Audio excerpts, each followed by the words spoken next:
There's no feeling more intense than starting over. If you deleted your homework the day before it was due, as I have, or if you left your wallet at home and you have to go back after spending an hour in the commute. If you won some money at the casino and then put all your winnings on red but it came up black. If you got your best shirt dry cleaned before a wedding and then immediately dropped food on it. If you won an argument with a friend and then later discovered that they just returned to their original view. Starting over is harder than starting up. If you're not ready for that, like if you've already had a bad day, then what you're about to go through might be too much. Feel free to go away and come back. I'll be here. Alright, thanks for coming with me on this trip.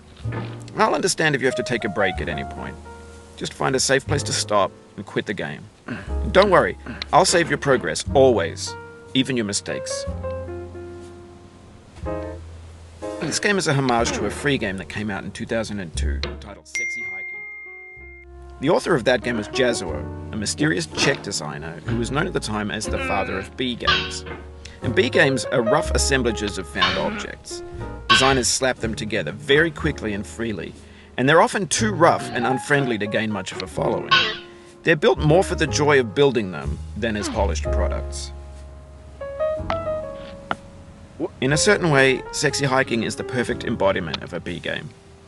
It's built almost entirely out of found and recycled parts, and it's one of the most unusual and unfriendly games of its time. In it, your task is simply to drag yourself up a mountain with a hammer. And that act of climbing, in the digital world or in real life, has certain essential properties that give the game its flavor. No amount of forward progress is guaranteed. Some cliffs are too sheer or too slippery. And the player is constantly, unremittingly in danger of falling and losing everything. Anyway, when you start Sexy Hiking, you're standing next to this dead tree that blocks the way to the entire rest of the game. It might take you an hour to get over that tree, and a lot of people never got past it. You prod and you poke at it, exploring the limits of your reach and your strength, trying to find a way up and over. And there's a sense of truth in that lack of compromise. Most obstacles in video game worlds are fake. You can be completely confident in your ability to get through them once you have the correct method or the correct equipment or just by spending enough time. In that sense, every pixelated obstacle in Sexy Hiking is real.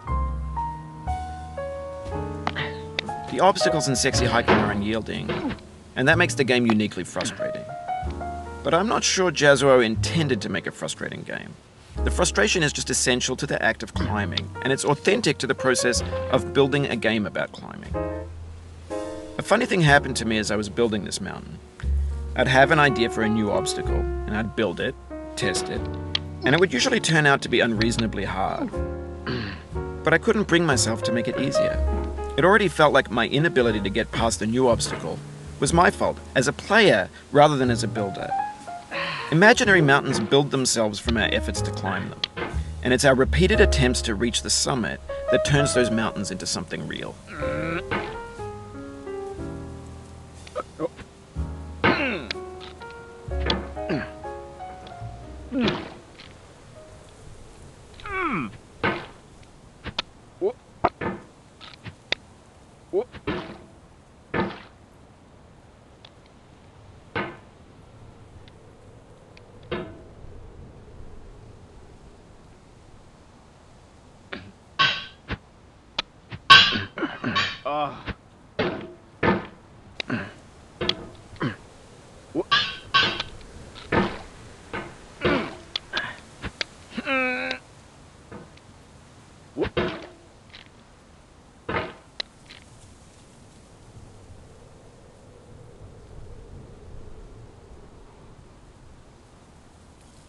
When you're building a video game world, you're building with ideas.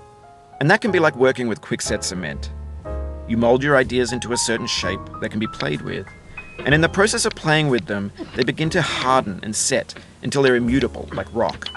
And at that point, you can't change the world, not without breaking it into pieces and starting fresh with new ideas.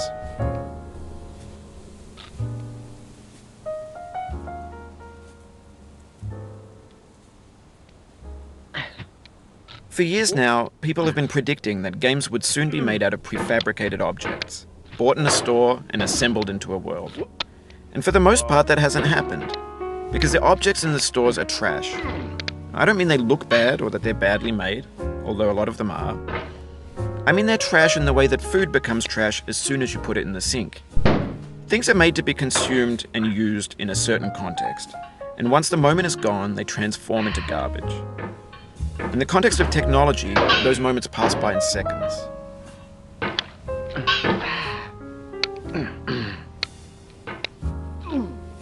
Over time, we've poured more and more refuse into this vast digital landfill that we call the internet. It now vastly outnumbers and outweighs the things that are fresh and untainted and unused. When everything around us is cultural trash, trash becomes the new medium, the lingua franca of the digital age. And you can build culture out of trash. But only trash culture. B games, B movies, B music, B philosophy.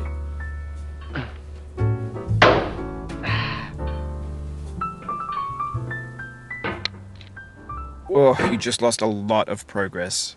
That's a deep frustration, a real punch in the gut.